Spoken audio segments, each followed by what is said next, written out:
Hello, hello out there. Thank you for joining us for a special Indiana Jones panel discussion. This is definitely a first for our team, maybe a first for Hasbro as a whole, but we're excited to welcome you today to a discussion of 40 plus years of Hasbro and Kenner Indiana Jones toys. I'm joined by a panel of luminaries, really. Indiana Jones. Yeah, you got it. Yeah, it's hard to hear that. We're going to dive right in. It's going to be a fun discussion of Indiana Jones toys throughout the years. So online here we have joining us virtually from Georgia, I believe, Tim Effler, who was the design manager for the original 1980s Kenner toy line. Tim, thank you so much for joining us. Welcome. I'm happy to be here. I'm not so excited to hear about the fact that it was almost 40 years. It's really good. Absolutely, yeah, and truly a legend. I'm so honored to be able to talk with you. Obviously, I've heard about you. I believe that I've heard that Mark, who used to be on the Star Wars design team, interned for you. So truly a mentor of mentors, and just so excited to speak with you. And then, of course, we have from our 2008 line, you may have seen him before on some other programming. We won't talk about that. But Dwight, who was currently a principal product designer and was the lead Indiana Jones designer on our 2008 line. Yeah, it was awesome, man. Welcome, Dwight. It's great to be here. This is fun. I know, I'm so excited to finally be on a live stream with you. I don't think we've appeared together since 2018 Toy Fair. Our cross have just, Yeah. Exactly, but finally here. And then, of course, Kevin Evans, senior manager, and Chris Reif, manager, who led up design for our current Indiana Jones line.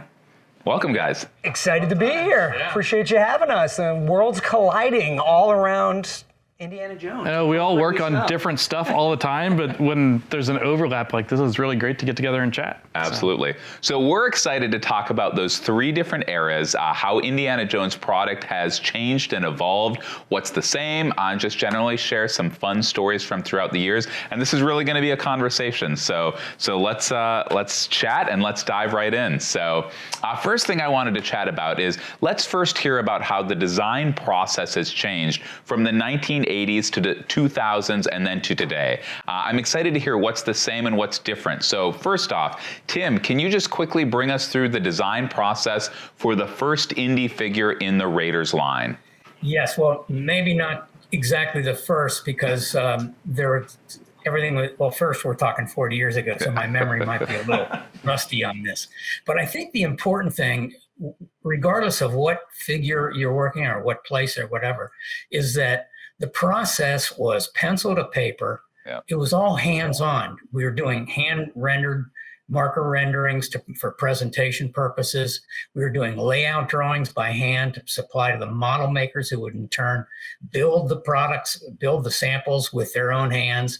And the sculptors, again, would sculpt in clay based on the turnarounds that we would give them. So it was all very hands-on, which is almost completely disappeared, as I understand it, from the toy industry now, so that's the biggest change that I see, That's it. And I think there was something that that's still my skill set too. That's where I live, in hand drawing and, in marker renderings or so forth. That's awesome. That's really cool to hear. And Dwight, obviously you still work on toy today, but the 2008 line, what changed from what Tim just described from the original Kenner line? I think the 2008 line was kind of the end of traditional sculpting. Everything that we did in that line was still done in traditional wax, which was how we had sculpted everything. We would draw it like Tim said. We would hand over the inputs to our sculpting partners, and they would actually get out the wax, and they would actually sculpt it old school. And that's what all of the 2008 line was done with. All the figures, the animals, the adventure heroes, all of that was like traditional, and we don't do that anymore. So that's kind of another lost piece of Kenner Hasbro lore. Yeah. Interesting. So then Kevin and Chris, bring us up to the current day. How did the process work for the indie toys that you worked on? Well, I'll tell you, it kind of came full circle in a couple of ways, where there was this interesting confluence of the traditional, as Tim did it, and Dwight, and the modern. And of course, Chris, you can speak to this more, but yes, things are so digital these days. Our sculpting, for our sculptors, many of them made that transition, and they now use it as another tool. And they bring the same talent to the table. But what was interesting, and we'll talk more about it in a little bit, was recreating these guys. Taking the original figures, actually scanning them into 3D models, creating them as 3D models. It was this kind of convergence of the original, finding actual samples of these old guys. And sorry, I didn't mean that to come out the way that it did. And then, scanning them, converting them to the 3D so that we could then kind of work with them from there. So it was interesting. Well, and I think that's, on those figures in particular, it's a nice bridge, because the sculpting team we used on those retro figures to recreate the original figures, but then also to do the new ones we've done in the line. The sculpting team on that worked at Kenner back in the day, knew traditional sculpting, and that has influenced how they work digitally now. So we've kind of come a little bit full circle. Like, we're not back to doing hand input drawings and stuff, but we're using some of that hands-on knowledge to influence how we work digitally now. Interesting. That is cool to hear how the past has become prologue and future and all that stuff. So yeah, everything is new again. Very fitting for this brand. Absolutely, yes. So obviously there's been a lot of Indiana Jones toys throughout the years. Tim, the Kenner line, we all have learned about it and seen it. You worked on it. What is your favorite toy from the Kenner line? That's a question. I get asked that favorite toy question a lot. I do talks at conventions and everything, but to some extent, my favorite toys have never seen the light of day, unfortunately. But some of them got very close, like the German bomber that was presented, in sketches. Was I'm an airplane nut, so I just love the idea of having that happen. And what's implied by the play of that, you could imagine the Bombay area open up to have the Ark pulled up in it, and then Indiana Jones, hitching a ride and then taking over control or something. I mean, the play scenarios are just kind of all over the place with that item, and it would have been just such a great, marker for the line, I think. But unfortunately, the cost of the risk of doing the tooling on something like that was just a little bit out of bounds, but that would have been my favorite. I think for the real ones, I really liked the what was delivered on the Well of Souls, that small little place that was really, really kind of a neat setup, to present that entire environment in such a condensed way, but it still came off really well. And just the whole aligning the pole with the model of the city, and it was really, I love that whole fantasy. It was just a great scene in the movie too. One of my favorite scenes in the movie. That's awesome. It's interesting to have an airplane nut and an indie toy designer in one person. I don't know what that must be like, huh, Chris? For those of you who don't know, Chris is an avid pilot as well. So whenever he flies, you get the dotted line on the map. The little red line just follows me around. That's it. Yeah. That's awesome. Very cool. And that Well of Souls, I believe, had some Easter eggs from Star Wars as well, right? It did. It had at least in the movie. I don't know if it made it into the toy, but it had a little R2D2 and 3PO in the carvings on the wall. So that's pretty fun. Yeah. Very cool. Awesome. And then Dwight, Kingdom of the Crystal Skull, 2008, obviously a robust toy line. What was your favorite, and is it perhaps here with us today? Yeah, I think my favorite thing that I worked on, I mean, we did a few things paying homage to the past. We did a more modern 3 3/4 inch line, which was pretty robust, and we had a lot of fun there. But I think for me, my favorite part of Indy 2008 was the Adventure Heroes line. I mean, where else will you get to make the cutest little angel of death coming out of a little miniaturized Ark of the Covenant, and to do so many amazing characters from all of the first 4 films was just a lot of fun to kind of translate them into something really, really cute. This was back when Galactic Heroes was, a really, really big line, and it was fun to take that inspiration and break it over into Indy and come up with something a little bit when you guys did a ton of characters in that too. Oh, that was a big little line.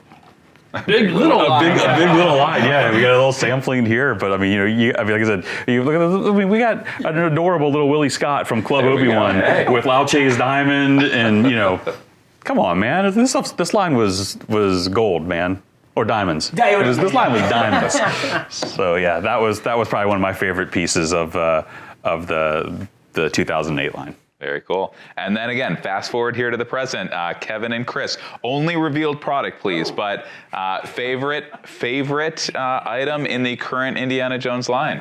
Well, I got to tell you, it's much like the line you worked on, Dwight. There's so much variety in this, of course, right? We've got the Worlds of Adventure, we've got the Adventure series.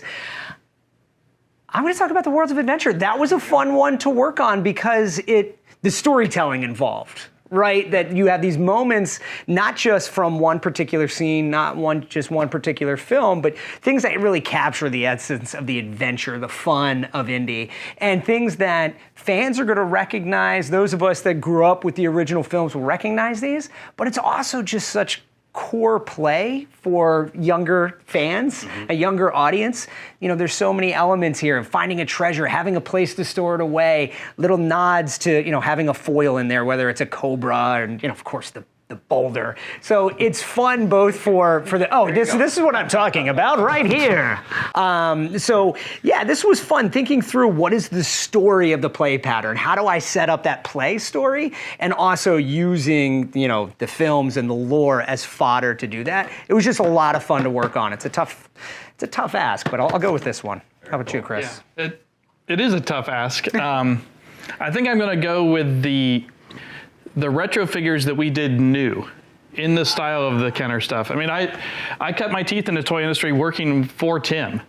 So to kind of bridge that gap for me was a nice kind of career and emotional beat to do some of those figures that Kenner didn't do, but to do them in the style of Kenner, kind of bridge that story and finish off the collection that I have. So we don't have any of those, but I feel like I should give you a toy as well. So there we go. Okay. I'm sure you have many of them. Yes. Awesome. So Tim, obviously, for those toy historians out there, Indiana Jones, or movie historians, obviously came right on the heels of the Kenner Star Wars line, but yet action figures evolved a lot in that time, from 1978 to I think 1982. So what was different for you about the development process for Indiana Jones toys compared to those Star Wars toys? Well, I don't know if the process was that much different, but philosophically, our approach was a lot different. Star Wars, when we did Star Wars, there was a lot of questions. Is this going to work or not?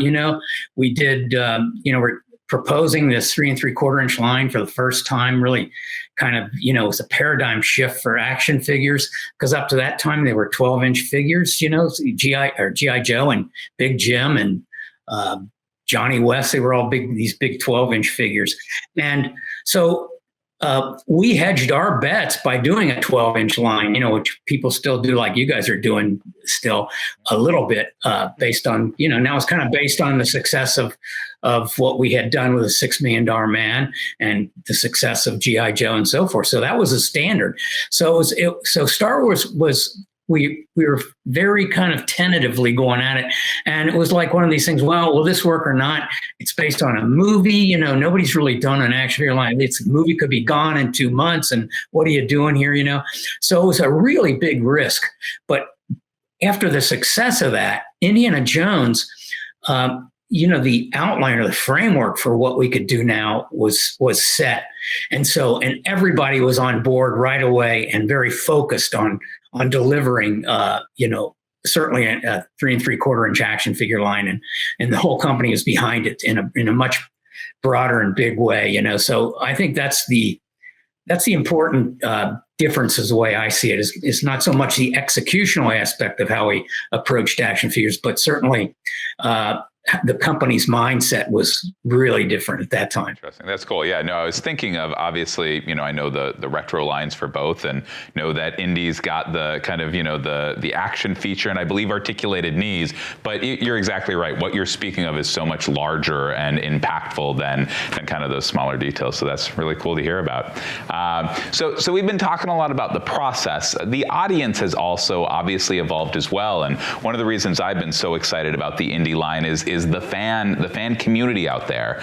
So the Kenner line that you worked on, Tim, and obviously the 2008 line, Dwight, those were really geared more towards kids. We didn't talk about the fan business in the same way or at all in 2008. The current line, as you can see here, I'll move this one, that might be blocking me. That might be a feature rather than a bug, but the current line, really inclusive of both kids and adult fans. So Dwight, back in 2008, what was the mindset? Were you designing solely with kids in mind and kind of aware that adults were buying them but not really focused them, or did you have those adult fans in mind as well? Well, we had some big shoes to fill because we knew the Lucasfilm pantheon was anchored in amazing 3 3/4 inch product. Mark and Brian for years had been pumping out absolutely epic 3 3/4 inch Star Wars figures. So the natural progression for Indy to live in that same, Lucasfilm universe made sense for something in 3 3/4 inch.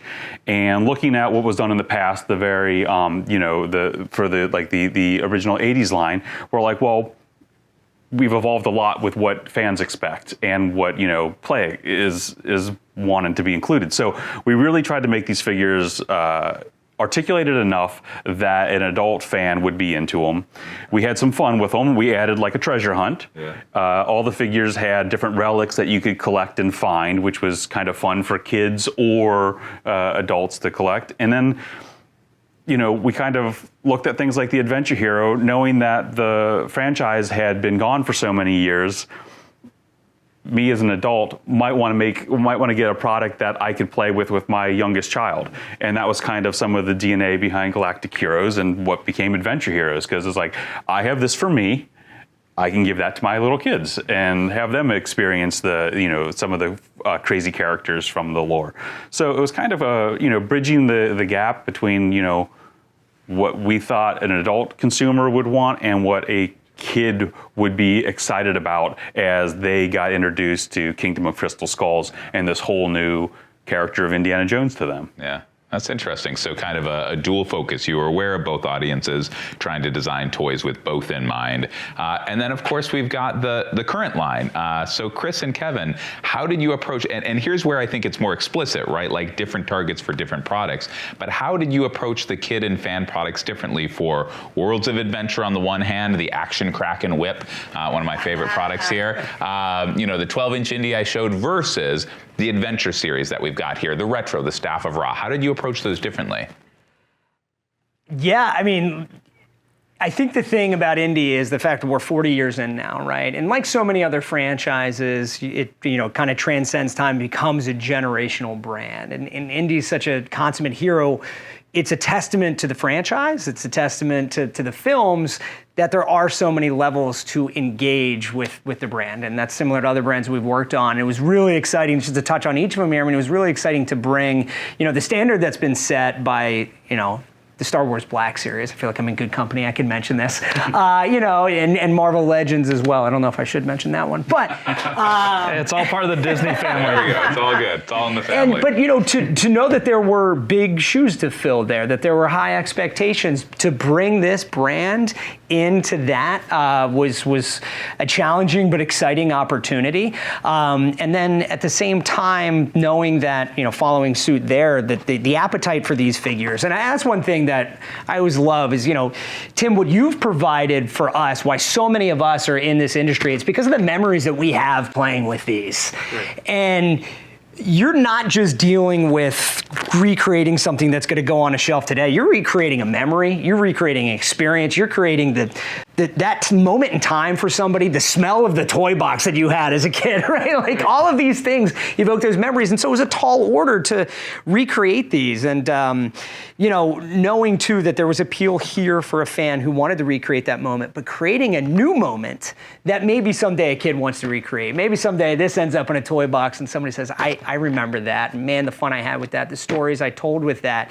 It was really infusing. Tim, what you did, creating this original line, bringing that that to a new audience in a way that they've been familiar with playing through some of our other brands. And then another 20 years, we can sit here on these couches and add a kid who played with these toys that's now a designer to the end of the couch. What keeps it going? I mean, I think, like you were saying, like we all played with this stuff when we were kids. Like this is all a connection point for us. So some of the fan product, we are the fan that we're trying to sell this stuff to. So I think some of that's very easy, but then part of what we do as designers is embrace those memories and how we played with things as a kid and translating that into a more modern interpretation of things. And the worlds of adventure figures, like you were talking about, having little environments as stories to play out. Like I think that's something that we do day to day and is important to what toys are in general.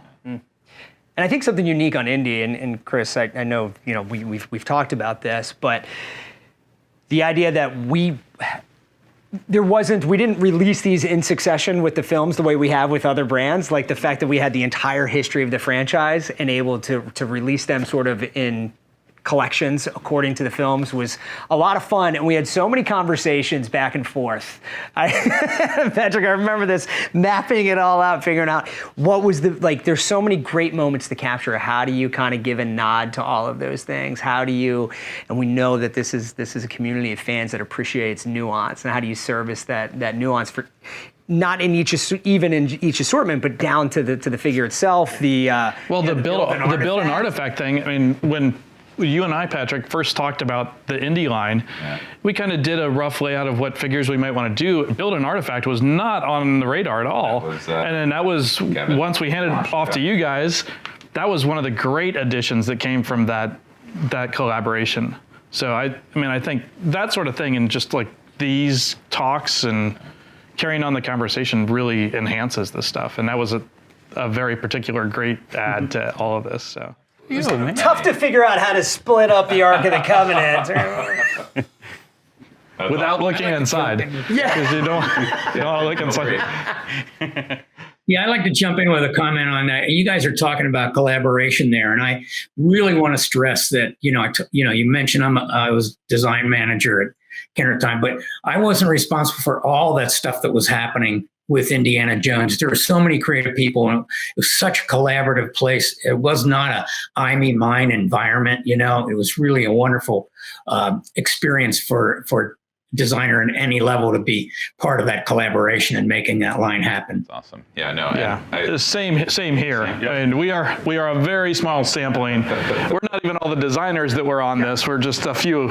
So, yeah. But engineering and packaging teams and marketing and our partners at factories everywhere. I mean, it's worldwide to bring these things to life. Absolutely. Well, I like what you guys said about kind of the kid aspect, the fan aspect. I've mentioned before, I've got 2 kids. My son was Indy for Halloween a couple years ago, and he's about to become the world's biggest Indiana Jones fan this Christmas when a lot of this stuff comes his way. So, Tim, we know you've got amazing stories, lots of things you're working on to share with the fans in the future. We're really excited for that. Are there any hints or stories you can tease us with about a favorite Kenner Indy product you wish would have made it to market, a behind-the-scenes story, or would love to kind of hear from your past? And we're all kind of leaning in. Yeah, I think there was, Star Wars had a micro line segment to it, and I really liked that line. Maybe it was more of an adult thing because you're not really delivering on the characters so much, but the indie story, the indie stories are so rich with geography and places and treasure hunting and so forth. It seemed like it could really do some really neat play sets of these geographical places, desert tombs and bars in Nepal. Not that you do that, but whatever. But the fact that you could really do that in micro, you could really deliver on the geography and place the actual places where these things took place was, to me, would have been really a lot of fun, That's cool. And that is a great, actually, Kevin mentioned, storytelling, and I think, as toy designers, we really are storytellers. We're really like trying to extract that essence from the property, whatever the property is, and tell that story in a new dimension, a new way, and expand on that story. And Indy's really different as a hero, and to address that notion of what kind of a hero he is. I think he appeals to the more of the intellectual kid in regard to heroes. It's like, the first film, it opens up, he's a professor, of archaeology, which is like treasure hunting, so it's just like really getting into that and understanding. And then he's going places. So you're getting this whole thing on geography, like, where is Nepal? And, where is Tanis? Does Tanis really exist or whatever? So I think those dimensions are really interesting parts of and the history aspect. When is this happening to a kid? It's like, it's almost 100 years ago. What? So that those kind of things are kind of I think can appeal to a kid that's like is inquisitive on the reality of the fantasy, the dimensional aspects that are real. And I think that's what Indiana Jones delivers, beyond what Star Wars or Avengers or whatever some of those other fantasies present. Yeah, no, I would be remiss if I didn't put in my obligatory Young Indiana Jones plug. Obviously. I can't believe you made it this long. Obviously, George Lucas created that, to your point, Tim, to teach kids about history. And I was one of those kids and loved it. And that's why I'm well, not why I'm here today, but why I'm in this room. So you're exactly right. That's awesome. And you're right. Obviously, Indy, these epic globe-trotting adventures, microscale would be really cool. Obviously, every line could continue for much longer than it actually did. So, Dwight, now to you. What is one figure you wish could have been included in your line? You got in the ghostly angel there in Galaxy of Adventures. Galactic Heroes. What figure do you wish could have made it to the line? Well, we had some thinking towards where we could take this brand as it could have kept going, and there was two things that we were working on. One, hearkened to what Tim said. We had the German wing, which we had taken to a breadboard model, and we were trying to figure that out. And who wouldn't want to have had that big hero iconic vehicle with machine gun turrets and wheels and bombays and bloody propellers, those kind of things would have been really cool. And then another thing that we wanted to look at to continue the story, because at the time we only had those 4 movies and Young Indiana Jones Adventures. Absolutely. More screen time dedicated to that than anything else. That's right. The expanded universe of Indiana Jones. Yeah. But there was also a whole comic lore to Indy, and we were looking and talking about comic packs, because there's a lot of characters that never showed up. They were created for the comics. Dr. Sophie Hapgood. We had the ideas of putting Katanga in the line. If there was one figure, it would have been Katanga. I would have wished we could have got out there, because that would have been a nice, another pivotal moment of Raiders with the sub scene, which would have been pretty cool. Yeah, I'm still waiting for the Remy figure, the Belgian. Yeah, Blake's there. That's Indy's best friend from World War I. No, guys. I know. Or the novels. You're right. The whole history of the interior world, all that stuff. Yeah. So yeah, whole rich world. That's awesome. So obviously, as we've established, you guys have all worked on your own particular lines. Tim with the Kenner era, Dwight 2008, the current line. But you've been Indy fans, I'm sure, your whole lives. So I'm sure you've experienced the other lines. What memories can you share about, perhaps Dwight, Chris, Kevin, experiencing the Kenner line as kids like I did, or Tim and Dwight seeing the current product, or Tim, the 2008 line after you've moved off the brand? What's that like, kind of experiencing product as a kid and then getting to work on it, or vice versa? I'll jump in. Well, I don't know if you guys know this about me, but I'm kind of a 6-inch guy these days. Some things that I work on. So seeing you guys be able to deliver what I, have wanted to have in my hands for 40 years is absolutely fantastic. So for me, getting to sit back and watch you guys have a lot of fun, try to figure these things out, and come ask questions and to talk about past, to see what you guys can do with it, has been a real treat for me to just kind of, it's like I don't know, man. Anytime, you guys know this. We've been doing this for a long time. Anytime you guys get to touch an IP or something, and for a small moment in time, be a caretaker of these amazing stories is powerful and it's rewarding. So getting to sit back now and see what you guys are doing with this stuff is just a real treat, because I love the 6-inch scale universe, and I can't wait to add these to my shelves somewhere. Praise from Caesar. Good to hear. Yeah, I like to Appreciate you. I like to chime in on the execution of the 12-inch figure that you guys have put out there. Just this new one is just I can't recall a better likeness of an actor than that's captured in this figure. It's spectacular. And beyond that, I've shared that, shown that to a couple of my adult friends, and they just love the feature and the sound in it too. It's just a great, if you're not even playing with it, it's just a great novelty item that just, you got to have it. Yeah, Kevin's playing with it right now. He couldn't. Forgot he has a microphone on his chest and is holding it right against it. I'll be carrying it around the building and like doing the whip action as I'm walking, just because it's cool. But it's also interesting, Tim, because you mentioned you hedged your bets. You had a 12-inch Indy, so obviously you're seeing the retro figures which we're recreating. But this isn't a recreation. This is an evolution. So that must be interesting as well. Seeing a new 12-inch Indy that's kind of the modern version of what you did. Yeah, so I remember the 12-inch Indy and the whole thing about, he's got real clothes on, and he's got, it's because we were in the zone, that we had a doll group. I was actually in that doll group, because action figures were dolls before I think Hasbro coined the term action figure, but with G.I. Joe. But, things like the sewn hat, it was just like, come on, you guys, let's just sculpt that and make it a separate piece. It's just, it was just not right. And so I'm glad we got past that and addressed the reality of it, and not, or one aspect of reality versus, or actually delivering on the fantasy versus delivering on the reality. I think that's a better way to put it. Very cool.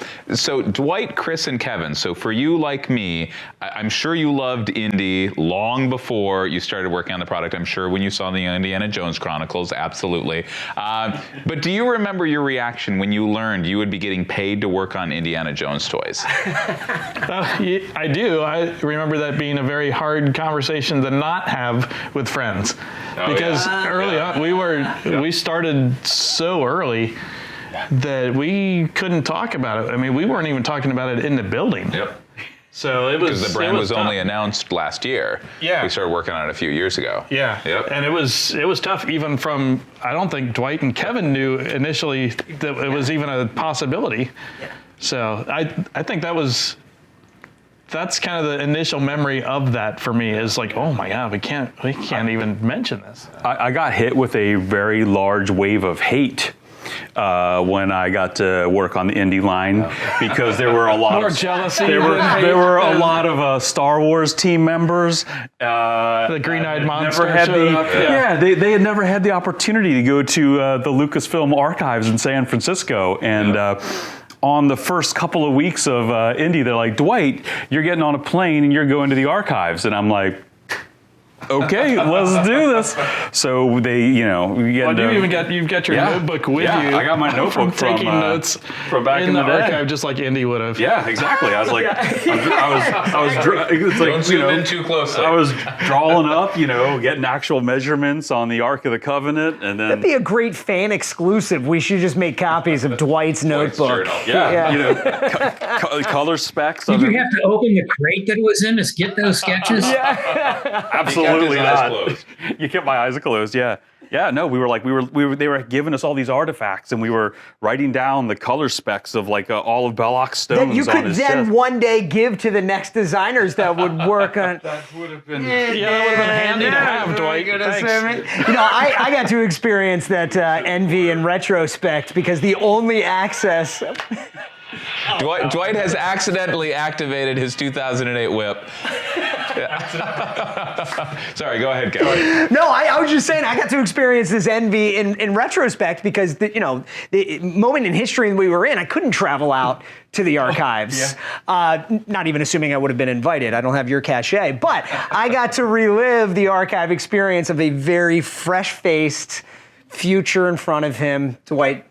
Oh yeah, the photo dump we got of young Dwight in the archives. Photos of young Dwight showing off all of the things from the archives. But it was invaluable. It was great to see. Like, all of this stuff exists. It's funny that, like, this story about artifacts and archives, like, we experienced truly looking at it as artifacts and archives. Yeah, we're freaking nerds, man. We love this stuff, and it's like when you get in a place like that, and they just keep carting out just dress. They brought out Willie's dress, and all of the sequence and all of the beauty that went into creating these, pieces of art and history, and like bringing them out, and you're like looking at these things. You had to wear your little gloves and everything, and it's just like, I'm sorry, that's Harrison Ford's hat. This right here is. Okay, that's kind of awesome. I think that's one of the great things about the partnership with Lucasfilm in general is the access and ability to do things like that, to really deliver on that accuracy. And that, when you're doing a retro figure, you don't really need to know how many plates there are on the whip. But when you're doing a 6-inch figure, we're looking at that level of detail and having that access to be able to dive into those details. Yeah. As nerdy as it is for us to do that, it's also important to what we do. Yeah. Painstaking detail on something like the Staff of Ra. Right? Of knowing exactly, what details to match. Yeah, you don't want to forget to take Kadam's off. We saw what happened, Yes. Yeah, but all of that was 100% necessary to have access to it. And no, you're right. It speaks to the partnership and also, to the tall order of, you talked about our first experience knowing we're going to work on this. To me, equal parts excitement as much as like, okay, wow, you are the steward of something that people hold very near and dear, as we've seen with the young Indiana Jones. Believe me, I wanted to do the Curse of the Jackal. It was the Jackal, right? That's the one we tried to get in there, But listen, having all of us fans among us, we relate to sort of the expectations. We can relate to what the expectations are, and trying to deliver against that. It's a tall order. Excited to work on it, but feeling the. Well, and I would think. Tim, I would guess it was the same for you. With Star Wars coming first and then indie toys, trying to live up to Star Wars expectations in indie, I would think was the same, right? But without knowing what indie was at the time, which is the really cool part. Yeah. Yeah, but, it wasn't, you're working on this stuff, and again, you don't know how long it's going to last, if it's really going to become, an important part of our culture, like this property has become, a tentpole of our culture almost, and to be in awe of work. There was fun to be working on it, but you didn't have the realization that it was going to become what it has become for certain, So that's the difference, I think. It felt like, oh, this is a cool toy line to work on. Okay, what's next? So it's not like you expected it to go on for 40 years. So, I think that's the mind-blowing part, So Tim, for you then, it's kind of the opposite, right? Like, you guys found out you were working on indie and it was exciting because you knew what indie was. Tim, obviously, in contrast, you started working on Indiana Jones toys. You were there at the beginning, like before they became a global phenomenon. So how is it different now, seeing the movies, seeing these toys that are part of one of the top entertainment brands of all time, knowing that you were there for the beginning? What's that feeling like? Well, that's the crazy part, that, say what? You worked on this toy line that, you contributed to a toy line that's now a significant, point in our culture, or, it's of our popular pop culture anyhow. And I think that's a big surprise. And it's just kind of cool to feel that you were part of that early story, So, Yeah, it is cool. But going back to it, it wasn't just like, oh yeah, another one of these. I don't want to make it sound like that. We really saw it as being different and an exciting property to work on. Like, wow, this is nothing like Star Wars. This is a whole different playing field, and we're going to bring something this is really cool to bring this kind of fantasy to the market. So it was really cool to be part of it. I can still remember going to the original, I should say, the premiere in Cincinnati, that they had a special showing for the Kenner employees. And we were so hyped up for that because it was just the employees, and we were just rooting and howling before they even opened the doors of the theater. It was a nut house. It was just so much fun. And my boss, Howard Bollinger, had a fedora on, and he was really playing the role. It was just a really fun scene. We were really excited about it. That's awesome. That will be me. I don't know if we'll all go. Maybe we'll all go see it together. But that'll be me at the opening. I'm always the one who's like cheering. My wife gets a little embarrassed. Very cool. Well, we've got plenty of whips for you. Exactly. To take bring there. Yeah. What could go wrong?